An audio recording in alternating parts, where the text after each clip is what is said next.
নমস্কাৰ Assam competitive exam চেনেলটোলৈ আপোনালোক সকলোকে স্বাগতম জনাইছো মোৰ নাম কুশল শইকীয়া আৰু এই ভিডিঅ'টোত আমি কাৰেণ্ট এফেয়াৰ্স সম্পৰ্কে ডিসকাস কৰিম এই সিৰিজটোত আমি উইকলি কাৰেণ্ট এফেয়াৰ্স সম্পৰ্কে ডিসকাস কৰি আছো প্ৰতি দেওবাৰে কাৰেণ্ট এফেয়াৰ্সসমূহ কোৱেশ্চন ওয়াইজত ডিসকাস কৰা হ'ব আৰু তাৰ মাজত যদি কিবা ইম্পৰ্টেন্ট কাৰেণ্ট এফেয়াৰ্স আহে সেইসমূহ আমি ডিসকাস কৰি আছো সো আগৰ ভিডিঅ'সমূহ যদি চোৱা নাই তেতিয়াহ'লে ভিডিঅ'টোৰ ডেসক্ৰিপচনতে প্লেলিষ্টৰ লিংকটো দিয়া থাকিব তাৰ পৰা আগৰ ভিডিঅ'খিনি চাব পাৰিব অৰ্থাৎ 1 জুনৰ পৰা 6 জুনলৈকে যেটো কাৰেণ্ট এফেয়াৰ্সৰ ভিডিঅ' দিছিলো উইকলি কাৰেণ্ট এফেয়াৰ্স হেতু যদি চোৱা নাই তেতিয়াহ'লে ভিডিঅ'টোৰ ডেসক্ৰিপচনত থকা প্লেলিষ্টত যাব তাতে গৈ আপুনি চাব পাৰিব কাৰেণ্ট এফেয়াৰ্সৰ টপিকসমূহ যিকোনো এক্সামৰ কাৰণে ইম্পৰ্টেন্ট হয় আশা কৰো এই ভিডিঅ'সমূহে আপোনালোকক সহায় কৰিব যদি ভিডিঅ'সমূহ ভাল পায় লগৰ বন্ধু-বান্ধৱীৰ সৈতে শ্বেয়াৰ কৰিব যোনে এক্সামৰ কাৰণে প্ৰিপাৰেচন কৰি আছে তেওঁলোকৰ সৈতে শ্বেয়াৰ কৰিব আৰু যদি চেনেলটো নতুনকৈ আহিছে তেতিয়াহ'লে চেনেলটো সাবস্ক্ৰাইব কৰি ল'ব তাৰ লগতে আপুনি যদি আসাম হিষ্ট্ৰী এখন অবজেক্টিভ কিতাপ বিচাৰি আছে অৰ্থাৎ এমসিকিউ থকা এখন যদি কিতাপ বিচাৰি আছে এইখন ল'ব পাৰে এখন ই-বুক হয় ইয়াত 850টা কোৱেশ্চন কেৱল আসাম হিষ্ট্ৰী ইনক্লুড কৰা হৈছে আৰু গোটেই কোৱেশ্চনখিনি ক্ৰনলজিক্যাল ওয়াইজ সজোৱা হৈছে অৰ্থাৎ প্ৰি হিষ্ট্ৰী পৰা আৰম্ভ কৰি পেলাই মডাৰ্ণ হিষ্ট্ৰী অফ আসামলৈকে গোটেইখিনি কোৱেশ্চন সিৰিয়ালি সজোৱা হৈছে ভিডিঅ'টোৰ ডেসক্ৰিপচনতে এইখনৰ লিংকটো দিয়া আছে তাৰ পৰা আপুনি ল'ব পাৰিব আহক আমি কোৱেশ্চনখিনি ডিসকাস কৰো ফাৰ্স্ট যেটো কোৱেশ্চন আছে which intergovernmental group has announced the minimum global tax on multinational companies কোনটো আন্তঃসৰকাৰী গোটে বহুজাতিক কোম্পানীৰ ওপৰত নিম্নতম গোলকীয় কৰ ঘোষণা কৰিছে বহুত এটা ইম্পৰ্টেন্ট হয় এটো ৰিসেন্টলি এটো এটা ডিসিশন লোৱা হৈছে যে G7 নামৰ যেটো গ্ৰুপ আছে G7 মানে হৈছে কেখনমান দেশৰ এটা গ্ৰুপ অফ 7 বুলিও কোৱা হয় 7খন দেশৰ এটা গ্ৰুপ হয় সেই 7খন দেশৰ গ্ৰুপটোৱে এটা ডিসিশন লৈছে যিবিলাক মাল্টিনেশনাল কোম্পানিজ আছে ধৰি লওক এপল হক মাইক্ৰোসফট হক বা কোকা-কোলা পেপসি এনে ধৰণৰ যিবিলাক মাল্টিনেশনাল কোম্পানিজ আছে এই কোম্পানীবিলাকে যেহেতু বিভিন্ন দেশত তেওঁলোকে নিজৰ প্ৰডাক্ট সেল কৰে তেওঁলোকৰ ওপৰত এটা গ্লোবাল টেক্স তেওঁলোকে লগোৱাৰ কথা ডিসিশন লৈছে ৰিসেন্টলি এই টপিকটোৰ ওপৰত আৰু এটা কোৱেশ্চন ৰখা হৈছে তাত আমি ভালকৈ আৰু ডিসকাশন কৰিম নেক্সট ইয়াৰ পিছৰ কোৱেশ্চনটো চাও question number 2 which nation is hosting the G7 summit 2021 2021 চনৰ G7 সন্মিলন আছে হেখন কোনখন দেশে আয়োজন কৰিছে তো যিখিনি অপচন দি আছে ইয়াৰ ভিতৰত এই অপচনটো কাৰেক্ট হ'ব ইউকে এবাৰ অৰ্থাৎ 2021 চনৰ G7 সন্মিলন হয় ক'ত অনুষ্ঠিত হৈছে ইউকেত বা ইউনাইটেড কিংডমত এই G7 সন্মিলনখনত এবাৰ এটা ইম্পৰ্টেন্ট ডিসিশন লোৱা হৈছে যে তেওঁলোকে কি কৰিছে যিবিলাক মাল্টিনেশনাল কোম্পানিজ আছে এপল হক বা মাইক্ৰোসফট হক বা পেপসি কোকা-কোলা এনেকুৱা বহুত মাল্টিনেশনাল কোম্পানি আছে যিবিলাক আমাৰ দেশতো তেওঁলোকৰ প্ৰডাক্টবিলাক বিক্ৰী কৰে তো এনে ধৰণৰ মাল্টিনেশনাল কোম্পানিৰ ওপৰত এটা গ্লোবাল টেক্স তেওঁলোকে মিনিমাম গ্লোবাল টেক্স এটা তেওঁলোকে ফিক্স কৰাৰ ডিসিশন লৈছে আৰু হেতু হৈছে 15% এটোৰ ওপৰতো কোৱেশ্চন আহিব পাৰে যে G7 কাউন্ট্ৰি কেখনে যেটো মিনিমাম গ্লোবাল টেক্স ৰেট লগাইছে হেতু কিমান পাৰ্সেন্ট হয় 15% আমাৰ দেশৰ যিবিলাক টেক্স আছে তাৰ উপৰিও মাল্টিনেশনাল কোম্পানীবিলাকৰ ওপৰত আৰু এটা গ্লোবাল টেক্স লগোৱা হয় আমাৰ দেশতো তেনেকে সেই কোম্পানীসমূহ যিসমূহ বাহিৰৰ পৰা আহিছে আৰু মাল্টিনেশনাল কোম্পানী হয় সেই কোম্পানীবিলাকৰ প্ৰডাক্টবিলাকৰ ওপৰত এটা টেক্স লগোৱা হৈছে হেতু প্ৰায়বিলাক কাউন্ট্ৰিতে 15% ওপৰতো থাকিব পাৰে মিনিমাম এটা তেওঁলোকে ৰেট ফিক্স কৰিছে 15% কাৰণ এনেকুৱা হয় যে কিছুমান কাউন্ট্ৰিয়ে এনে ধৰণৰ মাল্টিনেশনাল কোম্পানীবিলাকক এট্ৰেক্ট কৰিবৰ কাৰণে তেওঁলোকে অতি কম এই গ্লোবাল টেক্সটো লগাই দিয়ে তাৰ কাৰণে মাল্টিনেশনাল কোম্পানীবিলাক সেই দেশসমূহলৈ যাবলৈ বিচাৰে তাত যেহেতু তেওঁলোকৰ টেক্স ৰেটটো কমি যায় সো এই G7 গ্ৰুপে গ্ৰুপ অফ 7 বা G7 বুলি কোৱা হয় শৰ্টত তেওঁলোকে এই গ্লোবাল টেক্সটোক মিনিমাম 15% ৰখাৰ সিদ্ধান্ত ৰিসেন্টলি লৈছে আৰু G7 গ্ৰুপটোত কোন কাউন্ট্ৰি আছে Canada France Germany Italy Japan UK আৰু ইউনাইটেড ষ্টেটছ অফ আমেৰিকা এই কেখন লৈ পেলাই গঠিত হৈছে G7 নামৰ যেটো গ্ৰুপ আছে হেতু এটো এটা ইন্টাৰনেশনাল গ্ৰুপ হয় মাত্ৰ 7খন দেশ ইয়াত জড়িত আছে ভাৰতবৰ্ষ ইয়াত জড়িত নাই ইন্টাৰনেশনাল এনেকুৱা কোনটো গ্ৰুপত ভাৰত আছে G20 বা গ্ৰুপ অফ 20 এই যেটো গ্ৰুপ আছে তাত আমাৰ ভাৰতবৰ্ষখনো আছে G7 হৈছে 7খন দেশৰ এটা গ্ৰুপ তাৰ উপৰিও G8 বুলিও এটা আছে এই 7খন দেশৰ লগতে ৰাছিয়া ইয়াক যদি আমি লগ লগাও তেতিয়াহ'লে G8 হ'ব আৰু তাৰ লগতে এই দেশকেখন আৰ্জেন্টিনা অষ্ট্ৰেলিয়া বা ভাৰতকে ধৰি অন্যান্য দেশসমূহ এইকেখন দেশ লগ লাগি হৈছে G20 ঠিক আছে এইটা কথা মনত ৰাখিব প্ৰথমতে এই যেটো ডিসিশন আছে এটো G7 নে ডিসিশনটো লৈছে তাৰ পিছত G8 ল'ব অৰ্থাৎ 8খন দেশ ৰাছিয়াকে ধৰি এই গুটেইখিনি দেশে সেই ডিসিশনটোক তেওঁলোকে এপ্লাই কৰিব তাৰ পিছত এই ডিসিশনটোক G20 এপ্ৰুভ কৰিব এনেকে প্ৰসেছবিলাক যাব আৰু তাৰ পিছত বাকি দেশসমূহেও যেটো ডিসিশন আছে হেতু এডপ্ট কৰিব তো G7 যেটো গ্ৰুপ আছে তাত আমাৰ ভাৰতবৰ্ষ নাই ভাৰতবৰ্ষ আছে G20 নামৰ যেটো গ্ৰুপ আছে তাত কিন্তু পাকিস্তান নাই G20 বা G7 বা G8 কোনোটো গ্ৰুপতে পাকিস্তানখন নাই পাকিস্তান নাই বাংলাদেশ নাই এই গ্ৰুপ গিটাত পাকিস্তান বাংলাদেশ নাই আমাৰ ইন্ডিয়া আছে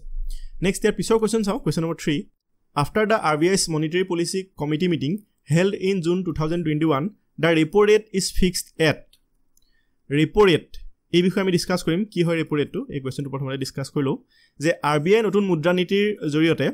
এটা নিৰ্দিষ্ট ৰেপো ৰেট নিৰ্ধাৰণ কৰিছে হেতু কিমান পাৰ্চেন্ট হয় ইয়াৰ যিখিনি অপচন আছে তাৰ ভিতৰত বি টু কাৰেক্ট হ'ব 4%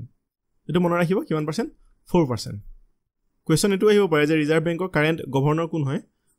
কোন হয় শক্তিকান্ত দাস আমি এই বিষয়ে আগৰ কোনবা এটা ভিডিঅত হয়তো ডিসকাস কৰিছিলো যে শক্তিকান্ত দাস হৈছে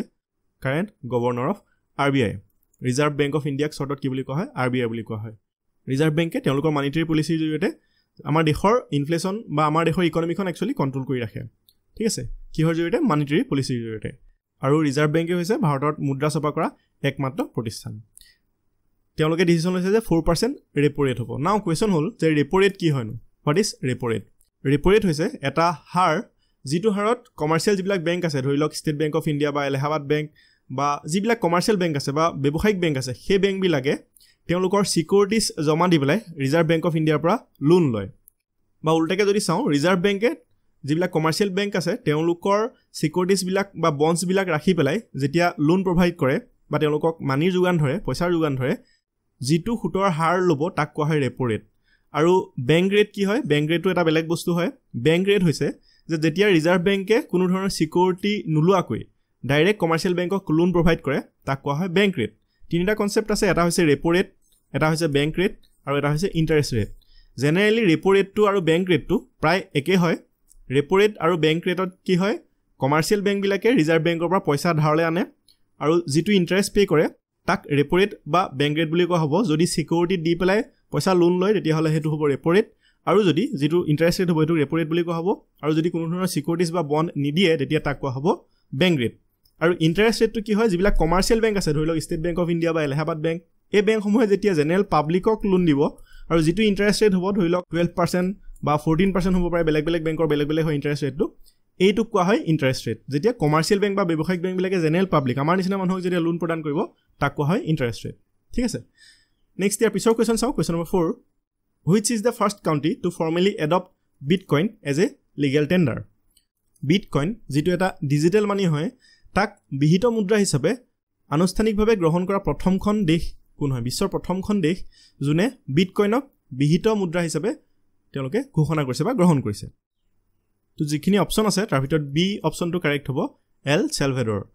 এই এল সেলভাডৰ নামৰ দেশখনে প্ৰথমবাৰ কাৰণে বিশ্বৰ প্ৰথমবাৰ কাৰণে বিটকয়নক বিহিত মুদ্ৰা হিচাপে তেওঁলোকে গ্ৰহণ কৰিছে বিটকয়ন কি হয়নো সেই বিষয়ে যদি আপুনি চাব বিচাৰে মই থুলমুলকে কৈ যাওঁ যে বিটকয়ন হৈছে এটা ডিজিটেল কাৰেন্সি এটা ক্ৰিপ্টোকাৰেন্সি হয় ক্ৰিপ্টোকাৰেন্সিক আমি ডিজিটেল কাৰেন্সি বুলি ক'ব পাৰো এই বিটকয়ন সম্পৰ্কে যদি আপুনি বেছিকৈ জানিব বিচাৰে তেতিয়াহ'লে এই ভিডিঅটো চাব পাৰে এনেকুৱা ধৰণৰ টপিকবিলাক মই এই চেনেলটো ডিসকাস কৰা নাই আসাম কম্পিটিটিভ এক্সামত ডিসকাস কৰা নাই বেলেগ এটা চেনেল আছে কুশল শইকীয়া নামৰ যিটো চেনেল আছে তাত ডিসকাস কৰিছো বিটকয়ন সম্পৰ্কে যদি আপুনি জানিব বিচাৰে তেতিয়াহ'লে এই ভিডিঅটো চাব পাৰে মই ভিডিঅটোৰ ডেসক্ৰিপচনতে ইয়াৰ লিংকটো দি দিম চাব পাৰিব নেক্সট ইয়াৰ পিছৰ কোৱেশ্চন চাও question number 5 which of the following movie has won the best film award on environment conservation at the 67th National Films Award 2021 2021 চনৰ 67তম ৰাষ্ট্ৰীয় চলচ্চিত্ৰ বঁটা পৰিৱেশ সংৰক্ষণৰ ওপৰত শ্ৰেষ্ঠ চলচ্চিত্ৰ বঁটা লাভ কৰিছে কোনখন ফিল্মে তো যিখিনি অপচন আছে তাৰ ভিতৰত এ টো কাৰেক্ট হ'ব ৱাটাৰ বৰিয়েল হৈছে এখন অৰুণাচলৰ ফিল্ম যিখনে ৰিসেন্টলি নেশনেল ফিল্ম এৱাৰ্ড পাবলৈ সক্ষম হৈছে 2021 চনৰ যেটো বঁটা ৰাষ্ট্ৰীয় বঁটা হেতু পাবলৈ সক্ষম হৈছে ফিল্মখনৰ নামটো হৈছে ৱাটাৰ বৰিয়েল আৰু এখন অৰুণাচলৰ এখন ফিল্ম হয় নেক্সট ইয়াৰ পিছৰ কোৱেশ্চন চাও question number 6 Dihing Patkai wildlife sanctuary has been declared the Desh National Park of Assam Dihing Patkai যি বন্যপ্ৰাণী অভয়াৰণ্য আছিল অসমৰ কিমান নম্বৰ ৰাষ্ট্ৰীয় উদ্যান হিচাপে ঘোষণা কৰা হৈছে তো অসমৰ একেবাৰে ৰিসেন্টলি ঘোষণা হৈছে দুখন ৰাষ্ট্ৰীয় উদ্যান এখন হৈছে ৰায়মনা নেশনেল পাৰ্ক আৰু এখন হৈছে দিহিং পাটকাই নেশনেল পাৰ্ক তো ইয়াৰ ভিতৰত যিখিনি অপচন আছে তাৰ ভিতৰত ডি টো কাৰেক্ট হ'ব 7th দিহিং পাটকাই হৈছে অসমৰ 7 নম্বৰখন ৰাষ্ট্ৰীয় উদ্যান যিখন 9 জুন 2021 তাৰিখে ঘোষণা হৈছে আৰু এখন ৰায়মনা নেশনেল পাৰ্ক কেতিয়া ঘোষণা হৈছিল 5 June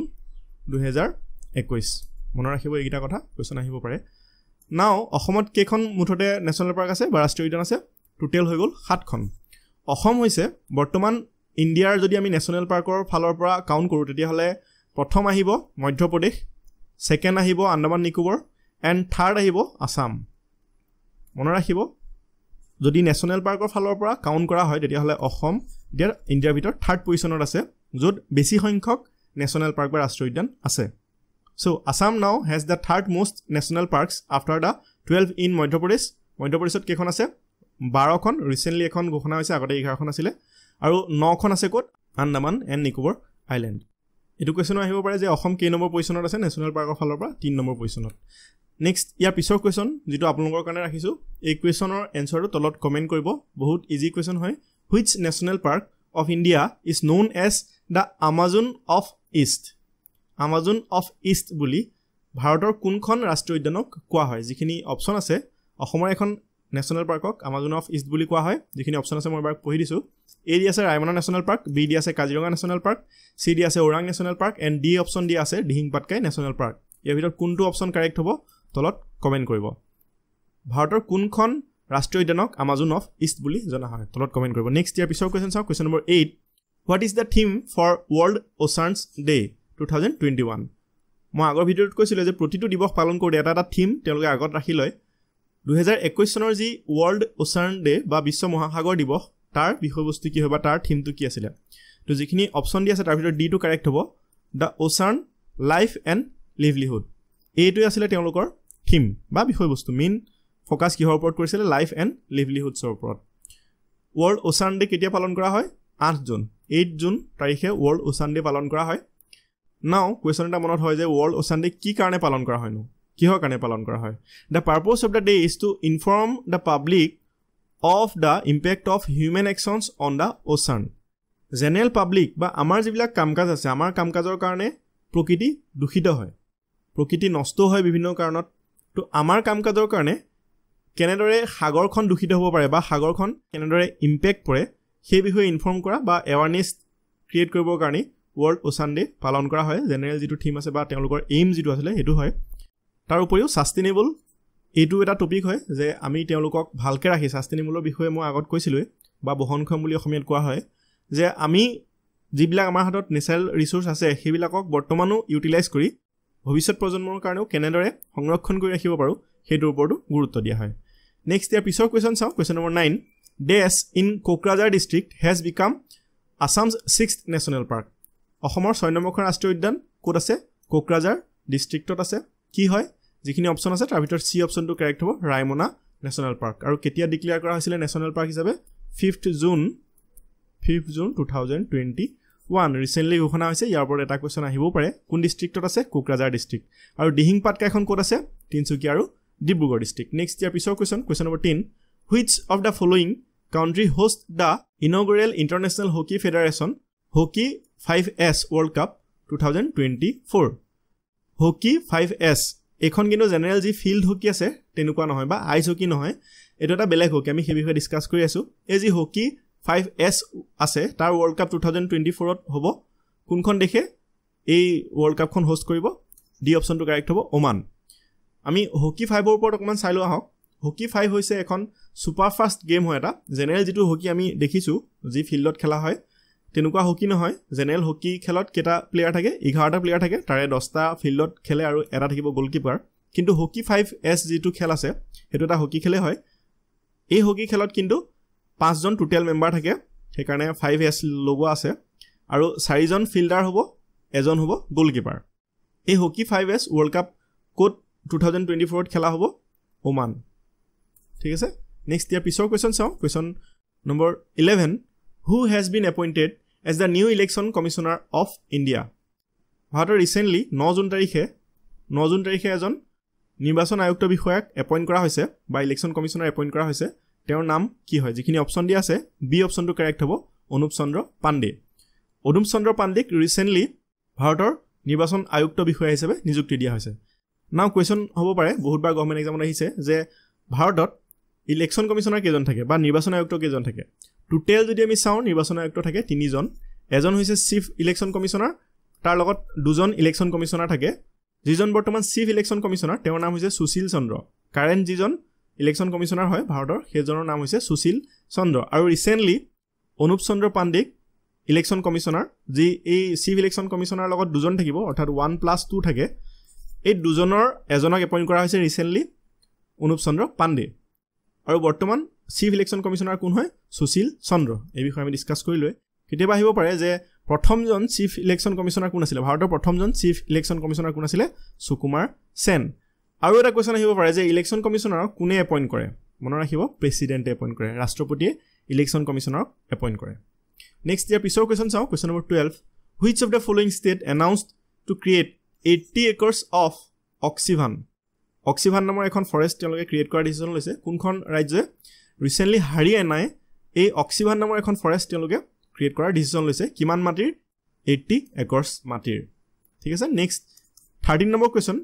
who has launched an experimental learning portal for cricket coaching named Krikuru Krikuru নামৰ ক্ৰিকেট প্ৰশিক্ষণৰ বাবে কোনে এটা ৰিসেন্টলি পোৰ্টেল মুকলি কৰিছে ওই পোৰ্টেল এটা মুকলি কৰিছে যিখিনি অপচন আছে তাৰ ভিতৰত বি টু কাৰেক্ট হ'ব বীৰেন্দ্ৰ সেৱাগে ৰিসেন্টলি Krikuru নামৰ এটা পোৰ্টেল মুকলি কৰিছে বিশেষকৈ এটো হৈছে ক্ৰিকেট কোচিংৰ এটা পোৰ্টেল ওকে আজি আমি এইকেইটা কোৱেশ্চন ডিসকাস কৰিলো যেকিটা হয়তো আপোনালোকৰ আহি থকা যিকোনো এক্সামৰ কাৰণে সহায়ক হ'ব বুলি মই ভাবো যদি ভিডিওটো ভাল পাইছে লগৰ বন্ধু বান্ধৱী দাদা ভাইটি বা যোনে এক্সামৰ কাৰণে প্ৰিপাৰেচন কৰিছে তেওঁলোকৰ সৈতে ভিডিওসমূহ শ্বেয়াৰ কৰিব আৰু যদি পাৰ্সোনালি মোৰ লগত কানেক্ট হ'ব বিচাৰে তেতিয়াহ'লে মোক ইনষ্টাগ্ৰামত পাই যাব এই ভিডিওটো মানে আমি পুনৰ লগ পাম ধন্যবাদ